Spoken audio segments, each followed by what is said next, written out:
റാം, നീ പറഞ്ഞ ഡേറ്റ് വളരെ കൺവീനിയന്റ് ആണ്. എന്തോ ഒരു തരം പോസിറ്റീവ് ഫീല് തോന്നുന്നുണ്ട്. കോഇൻസിഡൻസ് എന്താണെന്ന് അറിയാമോ? ഇതേ ഡേറ്റിലാ എന്റെ അച്ഛന്റെ അമ്മയുടെ കല്യാണം നടന്നത്. ആണോ? നമ്മൾ എത്ര പുണ്യം ചെയ്തവരാണല്ലേ. നിങ്ങളുടെ അച്ഛന്റെ അമ്മയുടെ കല്യാണം നടന്ന ദിവസം തന്നെ നമ്മുടെ കല്യാണം നടക്കുക. അപ്പോ ഇതിനവരുടെ ആശീർവാദം ഉണ്ടെന്ന് മനസ്സിലായി. ഇനി അങ്ങോട്ട് അവരില്ലെന്ന് തോന്നരുത് റാം. അവരെപ്പോഴും നമ്മുടെ കൂടെ നമ്മുടെ നല്ലതിനു വേണ്ടിയുണ്ട്. ശരിയാ സീത. അച്ഛനമ്മമാരുടെ സ്ഥാനത്ത് എന്റെ മേമയും ചെറിയച്ഛനൊക്കെ ഉണ്ട്. എന്നെ അവര് സ്വന്തം മക്കളെക്കാൾ നന്നായിട്ട് നോക്കുന്നുണ്ട്. പക്ഷേ അച്ഛനമ്മമാരോട് നമുക്ക് എപ്പോഴും ഒരു സ്പെഷ്യൽ അറ്റാച്ച്മെന്റ് ഉണ്ടാവില്ല സീത. എപ്പോഴും അവർ നമ്മുടെ കൂടെ ഉണ്ടായിരുന്നെങ്കിൽ നന്നേരം തോന്നാറില്ലേ? പക്ഷെ ഒന്നും ചെയ്യാനില്ല. Fact is fact. റിയാലിറ്റി നമ്മൾ അക്സെപ്റ്റ് ചെയ്തേ പറ്റുള്ളൂ. പക്ഷെ സന്തോഷം എന്താന്ന് വെച്ചാൽ അച്ഛനമ്മമാരുടെ ആശീർവാദം നമ്മുടെ കൂടെ എപ്പോഴും ഉണ്ടാവും. റാം, എനിക്ക് നിന്നോട് ഒരു കാര്യം പറയാനുണ്ടായിരുന്നു. ഒരു കൺഫെഷൻ പോലെ. പക്ഷെ തെറ്റൊന്നുമല്ല. എന്താന്ന് പറ സീത. അമ്പലത്തിൽ വെച്ച് സിഹയെ മിസ്സായിരുന്നില്ലേ?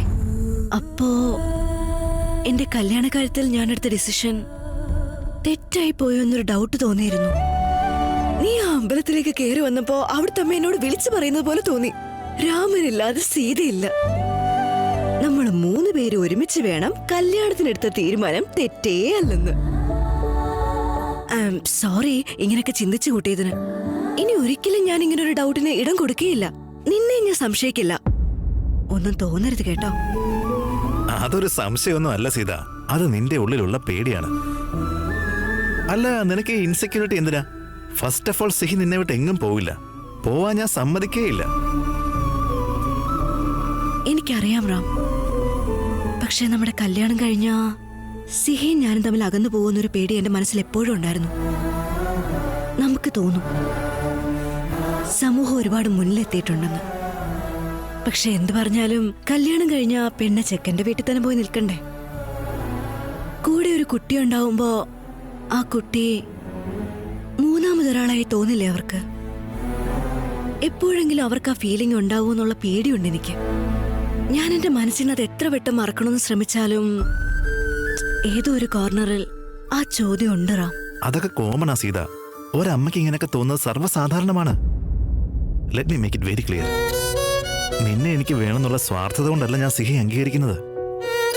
ഞാൻ നിന്നെ സ്നേഹിക്കുന്നുണ്ടെങ്കിൽ സിഹി എനിക്ക് മൂന്നാമതൊരാളല്ലേ അല്ല.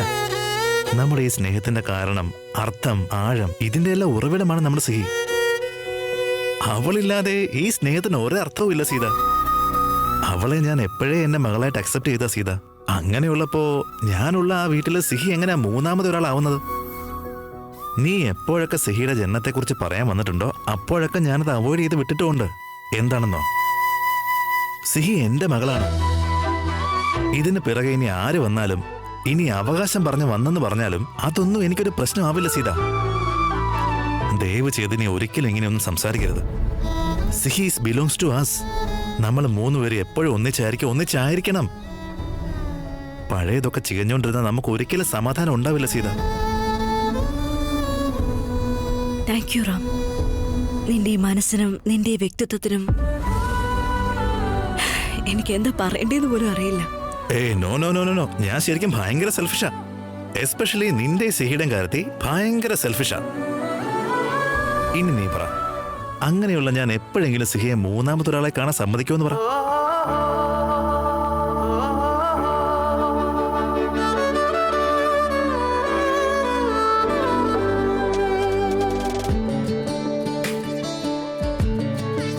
I love you Ram.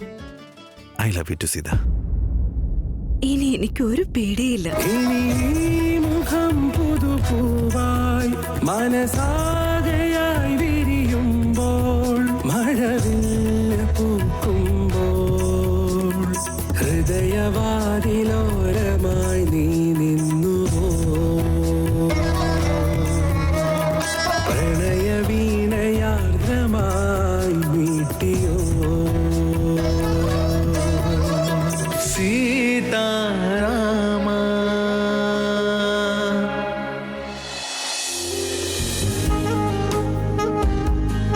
മുത്തേ, എന്നോട് ദേഷ്യമാണോ? I am sorry. നിങ്ങളെന്തിനാ സോറി പറയുന്നേ? പോയി. എനിക്ക് നിങ്ങളോട് ഒരു ദേഷ്യവും ഇല്ല. എന്നോടാ എനിക്ക് ദേഷ്യം തോന്നുന്നു. വേസ്റ്റ് ആണല്ലേ. എപ്പോഴും തീറ്റ, ഒരുപാട് സംസാരിക്കും, കാറിന്റെ ഡോർ അടയ്ക്കാൻ അറിയില്ല, കറണ്ട് സേവ് ചെയ്യാൻ അറിയില്ല. ഞാൻ വെറും യൂസ്ലെസ് ആണെന്നാ തോന്നുന്നു.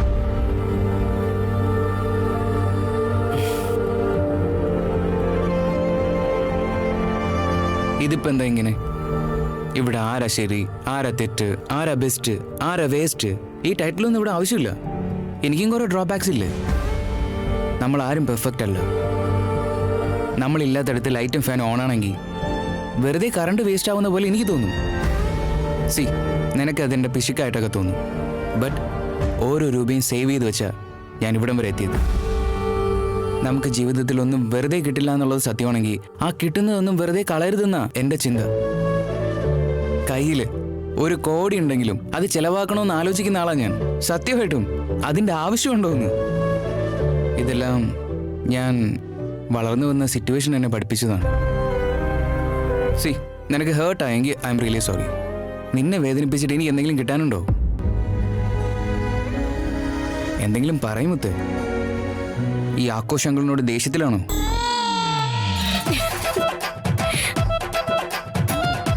അപ്പാടാ, ആ മാഡം അങ്ങനെ പുഞ്ചിരിച്ചു. ഇതിൽ കൂടുതൽ എന്ത് വേണം? Thank you. I am sorry. ഇനി ഞാൻ എല്ലാം ശ്രദ്ധിച്ചോളാം. ഇവിടെ കറക്റ്റ് ചെയ്യാൻ മാത്രം ഒന്നുമില്ല. നീ ഒരു തെറ്റും ചെയ്തിട്ടില്ല. സി, എന്താണെന്നോ? ഓ ഗോഡ്, മതി അശോകേ. എത്ര ഉപദേശങ്ങളാ. ടീ തണുക്കുന്നതിന് മുമ്പ് ഞാൻ കുടിച്ചോളാം.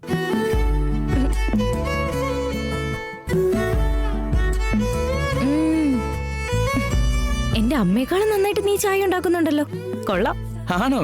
അത്രയ്ക്ക് നന്നായിട്ടുണ്ടോ? വാ.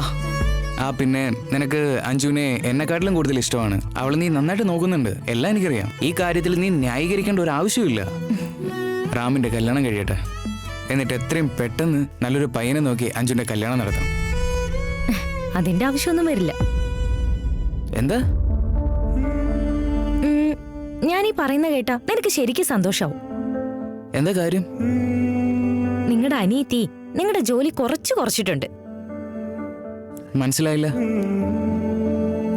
നിങ്ങളുടെ അനിയത്തി നിങ്ങൾ വിചാരിക്കുന്ന പോലെ അത്രയ്ക്ക് പാപച്ചയല്ല. What do you mean? She's in love.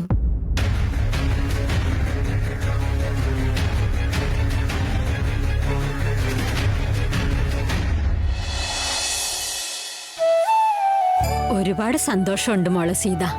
ഉറപ്പിച്ച ദിവസം തന്നെ മറ്റൊരു തടസ്സങ്ങളും ഇല്ലാതെ നിന്റെയും രാമന്റെയും കല്യാണം നടക്കട്ടെ. താങ്ക് യു അമ്മ. എനിക്ക് നല്ല സന്തോഷമുണ്ട്. ഏതോ ജന്മത്തിൽ എന്തോ പുണ്യം ചെയ്തിട്ടാ എനിക്ക് ഇത്രയും നല്ല ജീവിതം കിട്ടുന്നത്. ഇത് സ്വപ്നമാണോ സത്യമാണോ എന്നുള്ള സംശയത്തില്ല ഞാനിപ്പോ. സംശയിക്കുന്ന എന്തിനാ മോളെ? പുണ്യം നിന്നെ ചുറ്റി തേടി നിന്റെ അടുത്ത് എത്തും. നിന്റെ ജീവിതത്തിലേക്ക് രാമൻ വരുന്നത് എന്തിനാണെന്നാ? നീ സീതയായതുകൊണ്ടല്ലേ രാമൻ വരുന്നത്. ഇതിനെയാ യോഗം എന്ന് വിളിക്കുന്നേ. ഇംഗ്ലീഷില് marriages are made in heaven എന്ന് പറയും. നമ്മള് പൂർവ്വജന്മ ബന്ധമെന്നും പറയും. സീതമ്മ, എന്റെ കല്യാണ ഡേറ്റ് ഉറപ്പിച്ച കാര്യം എല്ലാരോടും പറഞ്ഞിട്ട് വരട്ടെ. സീമോളെ നിക്ക്, ഞാനും വരണ്ട്. റാം നിസ്വാർത്ഥനാണമ്മേ. ഒരു ശുദ്ധമായിട്ടുള്ള മനസ്സുണ്ടവന്. അവന്റെ ആഗ്രഹങ്ങളെ കുറിച്ച് അവൻ ആലോചിക്കാറേയില്ല. എന്റെ ആഗ്രഹങ്ങൾക്ക് അവൻ പ്രയോറിറ്റി കൊടുക്കാറ്. ഇതെല്ലാം ആലോചിക്കുമ്പോ എനിക്കെന്തോ വിചിത്രമായിട്ട് തോന്നാറുണ്ട്. അങ്ങനെയൊക്കെ വിചാരിക്കുന്ന എന്തിനാ? പെറ്റമ്മയുടെ അടുത്ത് വന്ന് പറയുന്നത് പോലെ ഞാൻ നിങ്ങളോടെല്ലാം വന്ന് പറയുന്നുണ്ട് അമ്മേ. സിഹയാണ് എനിക്കെല്ലാം അമ്മേ. കല്യാണം കഴിഞ്ഞാൽ മറ്റൊരു കുഞ്ഞുണ്ടാവുമെന്ന് കരുതി ഞാനൊരു കല്യാണത്തെ പറ്റി ആലോചിച്ചിട്ടേ ഇല്ലായിരുന്നു. ഈ കാര്യം ഞാൻ റാമിനോട് പറഞ്ഞിരുന്നു. അവന്റെ ആഗ്രഹത്തെക്കുറിച്ച് അവൻ ആലോചിച്ചിട്ടേ ഇല്ല. ഞാൻ ഒറ്റയ്ക്കായിരുന്നു നീ വന്നപ്പോഴാ എന്റെ ലൈഫ് ഇത്ര മാറി തുടങ്ങിയത് എന്നൊക്കെ പറഞ്ഞു. ഞാൻ അവന്റെ ലൈഫിൽ ഉണ്ടായാൽ മതിയെന്ന്, വേറെ ഒന്നും വേണ്ടത്രേ അവന്. സിഹയെ അവൻ അവന്റെ സ്വന്തം മകളെ പോലെയാ നോക്കുന്നത്. പറയമ്മേ, ഇങ്ങനൊരാളെ എവിടെയാ കിട്ടുക? ഇതൊക്കെ ആലോചിക്കുമ്പോ വിചിത്രമായിട്ട് തോന്നില്ലേ അമ്മയ്ക്ക്? ഇടയ്ക്ക് ഞാൻ ആലോചിക്കുമ്പോഴൊക്കെ ഞാൻ അവന് പെർഫെക്റ്റ് പാർട്ണർ അല്ലെന്ന് തോന്നാറുണ്ട് എനിക്ക്. എന്റെ സന്തോഷങ്ങൾക്ക് വേണ്ടി അവന്റെ സന്തോഷങ്ങൾ വേണ്ടെന്ന് വെക്കുക. അവന്റെ സന്തോഷം ഞാൻ ഇല്ലാതാക്കാന്നൊക്കെ തോന്നാറുണ്ട്. നോക്കുമ്പോള് സീത, ഞാൻ നിന്നെ സമാധാനിപ്പിക്കാൻ വേണ്ടി ഇങ്ങനെ പറയാന്നൊന്നും തോന്നണ്ട. ഞാൻ കേട്ട കാര്യങ്ങളാ, കണ്ട കാര്യങ്ങളാ ഞാൻ നിന്നോട് പറയുന്നത്. ഈ ആണുങ്ങള് അതിപ്പോ കല്യാണം കഴിഞ്ഞ ചെറുക്കനായിരിക്കും, അല്ലെങ്കിൽ പ്രേമിക്കുന്ന ചെറുക്കനായിരിക്കും, കണ്ണും നോക്കി അവരെന്തെങ്കിലും സ്നേഹത്തോടെ പറഞ്ഞിട്ടുണ്ടെങ്കിൽ തന്നെ അതിന്റെ പിറകിലൊരർത്ഥവും കാണും. അവര് തന്ന വാക്ക് അവരൊരിക്കലും തെറ്റിക്കില്ല. രാമൻ ഇങ്ങനെ പറഞ്ഞിട്ടുണ്ടെങ്കിൽ പിന്നെ ഒന്നും ആലോചിക്കേണ്ട ആവശ്യമില്ല. നിന്റെ പുതിയ ജീവിതം ഇപ്പൊ തുടങ്ങാൻ പോകുന്നതല്ലേ ഉള്ളൂ. ആ വീട്ടില് സന്തോഷം നിറഞ്ഞ നിമിഷങ്ങള് ഒരുപാട് നിന്നെ കാത്തിരിക്കുന്നുണ്ട്. എല്ലാ ചിന്തകളും ആ രാമനെ ഏൽപ്പിച്ചു. ചോദിക്കാതെ തന്നെ ഭഗവാൻ ഇത്രയധികം സന്തോഷം തന്നില്ലേ? തിരിച്ചെടുക്കില്ലെന്ന് തന്നെ എന്റെ വിശ്വാസം. വെറുതെയാണ് അവനെ രാമാന്ന് വിളിക്കുന്നത്.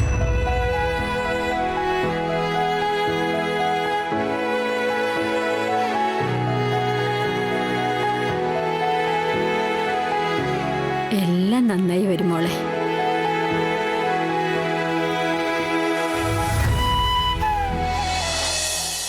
അമ്മേ, ഇന്ന് നിങ്ങൾ ഞങ്ങളുടെ കൂടെ ഇരുന്ന് ഭക്ഷണം കഴിക്കണം.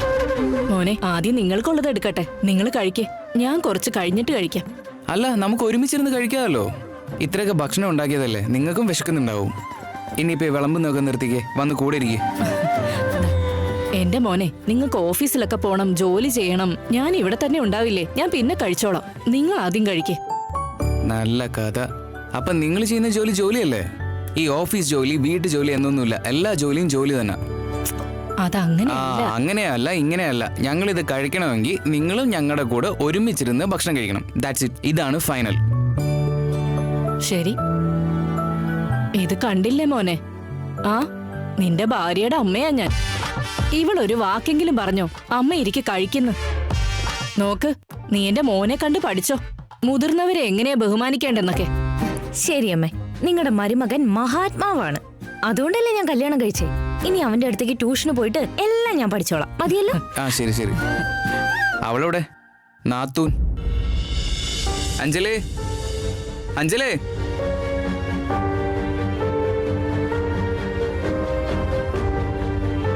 വാഞ്ചു, കഴിക്കണ്ടേ? പ്ലേറ്റ് വേണ്ടമ്മേ, ഇന്നൊരു വിശേഷ ദിവസാ, വ്രതമുണ്ട്.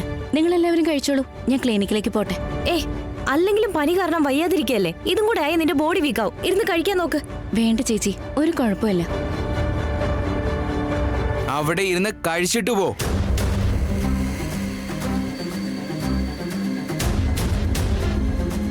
കഴിച്ചു കഴിഞ്ഞ് ഞാൻ തന്നെ ക്ലിനിക്കിൽ ഡ്രോപ്പ് ചെയ്തോളാം. വ്രതം മുറിയൊന്നും നീ ആലോചിക്കൊന്നും വേണ്ട. നിനക്ക് വയ്യാഞ്ഞിട്ടല്ലേ? ഇരുന്ന് കഴിക്കും. ഈ വ്രതം എടുക്കുന്നതൊക്കെ സയന്റിഫിക്കലി ശരിയായിരിക്കും. നിന്റെ ആചാരങ്ങളും ഭക്തിയും തെറ്റാണെന്നല്ല ഞാൻ പറഞ്ഞത്. പക്ഷെ നിന്റെ ഹെൽത്തിന്റെ കാര്യത്തിൽ ഒരു ശ്രദ്ധ വേണം. ഒരു ദൈവവും തന്നെ വിശ്വസിക്കുന്നവര് പട്ടിണി കിടക്കണമെന്ന് ആഗ്രഹിക്കില്ല. പണ്ട് പണം ഉണ്ടായിരുന്നില്ല, എന്നും നമുക്ക് വ്രതമായിരുന്നു. പക്ഷെ ഇന്നോ എല്ലാം ഉണ്ട്. മര്യാദക്കിരുന്ന് കഴിച്ചോ. അവളൊരു പാവല്ലേ, അവൾ ഇരുന്ന് കഴിച്ചോളൂ. എന്തിനാ വഴക്ക് പറയുന്നേ? എന്താ ഏട്ടാ, എന്നോട് എന്തെങ്കിലും ദേഷ്യമുണ്ടോ? എന്നോട് ഇതുവരെ ഇങ്ങനെ സംസാരിച്ചിട്ടില്ലല്ലോ.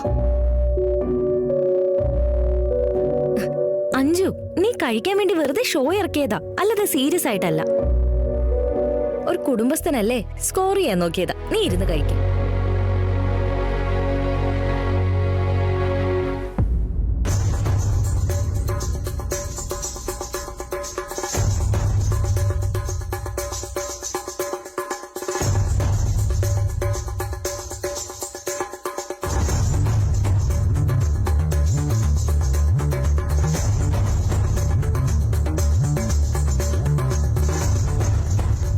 എന്തെങ്കിലും പറയാനുണ്ടോ?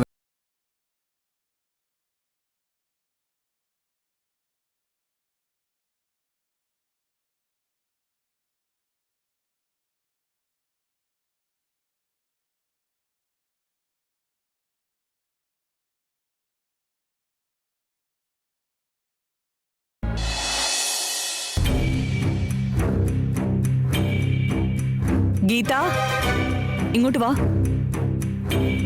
ഈ കേർട്ടൻ ഒക്കെ ചേഞ്ച് ചെയ്യാൻ പറഞ്ഞിരുന്നല്ലോ, ചേഞ്ച് ചെയ്തോ? ഇല്ല, മാറ്റിക്കോളാം മാഡം, വേഗം മാറ്റിക്കോളാം. ഇനി ഇതിനൊക്കെ എത്ര സമയം എടുക്കും എന്തോ. My God. ശ്വേത, ഇപ്പോഴും ഇവിടെ ഇങ്ങനെ ക്ലീൻ ചെയ്തോണ്ട് നിന്ന് ഇനി റൂമൊക്കെ എപ്പോഴാ ക്ലീൻ ചെയ്യാ? ഇപ്പൊ പോവാം madam. Please finish it fast. അടിപൊളി, സബാഷ്. അല്ല ഭാർഗു, ഈ കല്യാണം എന്ന് പറഞ്ഞാ നമ്മുടെ ചെറുക്കൻ മണവാളനെ പോലെ ഒരുങ്ങി ക്രിക്കറ്റ് മാച്ചിന് ഇറങ്ങുന്ന പോലെയാന്നാ കരുതിയത്. പക്ഷെ നീ ഇപ്പോ വീട് മുഴുവൻ സ്റ്റേഡിയം പോലെ അടിപൊളിയാക്കിക്കൊണ്ടിരിക്കുക. സബാഷ്.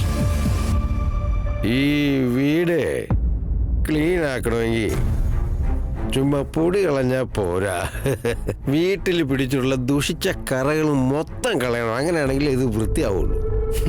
ഹേയ് ശ്വേത, വീട്ടിലുള്ള പഴയ പാടൊന്നും എത്ര ക്ലീൻ ചെയ്താലും പോവില്ല. നന്നായിട്ട് ഒരച്ചൊരച്ച് ക്ലീൻ ചെയ്യ. നന്നായിട്ട് ഉരക്കി. എന്റെ പൊന്നനിയ, ടോസ് ഇടാൻ നിക്കല്ലേ. വാ. ഒരച്ച് കളഞ്ഞാൽ ഒരുപക്ഷെ പൊടി പോകുമായിരിക്കും. പക്ഷെ ഇവിടെ പറ്റി പിടിച്ചിരിക്കുന്ന ദുഷിച്ച കറ കളയണമെങ്കിൽ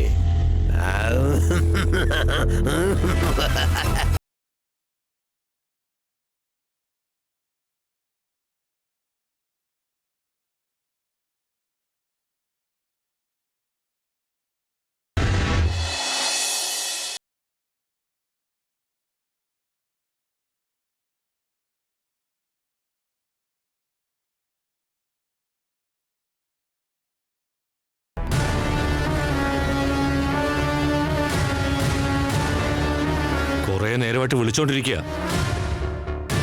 ഒന്ന് ഫോൺ എടുത്ത് എന്നോട് സംസാരിച്ചാൽ എന്താ ഇവൾക്ക്? എന്റെ കോള് കട്ട് ചെയ്യുന്ന എന്തിനാ? സ്വന്തം കാര്യം മാത്രമേ ഉള്ളൂ. ഇവളുടെ പുറകെ ഞാൻ നായെ പോലെ നടക്കുന്നേ, മോശം പിടിക്കാനായിട്ട്. എനിക്ക് വരുന്ന ദേഷ്യത്തില്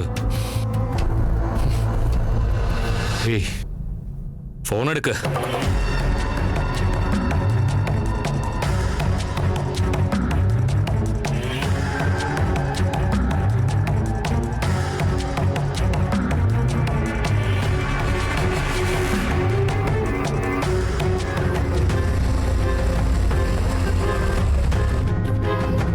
ബൈ ഏട്ടാ. ബൈ ചേച്ചി.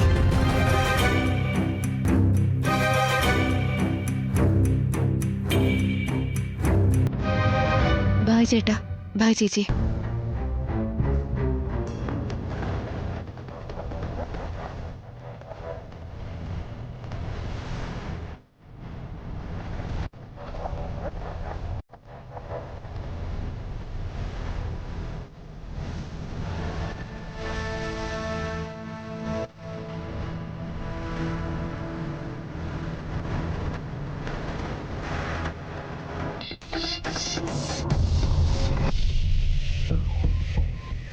എന്താ ചേട്ടന് പറ്റിയത്?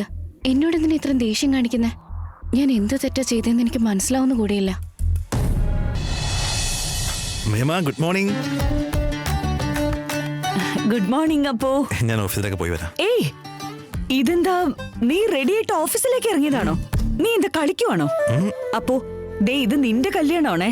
ദേ നോക്ക്, ഇനി അങ്ങോട്ട് എത്ര ചടങ്ങുകളാ ബാക്കിയുള്ളതെന്ന് അറിയോ നിനക്ക്? ആദ്യം കങ്കണ ശാസ്ത്രം. അത് നിനക്കും സീതയ്ക്കും ഒരേ സമയത്ത് നടക്കണം. മനസ്സിലായോ നിനക്ക്? ചേച്ചി, ചടങ്ങുകളെ കുറിച്ച് റാമിനോട് പറഞ്ഞ എനിക്കൊന്നും അറിയില്ല, എല്ലാം നിങ്ങൾ നോക്കിക്കോന്ന് പറഞ്ഞ അവൻ പോവും. അങ്ങനെ പറയട്ടെ, ഒന്ന് കൊടുക്കും ഞാനിവന്. മേമ, ഇനി അതിലൂടെ നിങ്ങൾ സ്ട്രെയിൻ ചെയ്യണ്ട. മേമ പറഞ്ഞു കഴിഞ്ഞാൽ എല്ലാ ചടങ്ങും ഞാൻ മനസ്സറിഞ്ഞ് തന്നെ ചെയ്തോളാം. ഹാപ്പി? അപ്പാ ഭാഗ്യം. നീയെങ്കിലും ഞാൻ പറഞ്ഞതൊന്ന് കേൾക്കുന്നുണ്ടല്ലോ. മേമ, this wedding is very special for me. മേമ, എന്റെ ഡ്യൂട്ടി ആണെന്ന് കരുതി ഞാൻ ചെയ്യുന്നൊന്നുമല്ല. സീത എന്റെ ലൈഫിലേക്ക് വരാൻ പോവാ. I really want to enjoy every moment in this wedding. മേമ, നോക്ക്, ഈ കങ്കണശാസ്ത്രം തുടങ്ങുന്നതിന് മുമ്പ് നീ സീതയൊന്ന് വീട്ടിലേക്ക് കൊണ്ടുപോവാ. സാരിയൊക്കെ ഫൈനലൈസ് ചെയ്യാനുണ്ട്. അതുപോലെ ഫോട്ടോഷൂട്ടും അറേഞ്ച് ചെയ്തിട്ടുണ്ട്. Seriously? Thank you so much, Mema. I am so excited. La la la la la.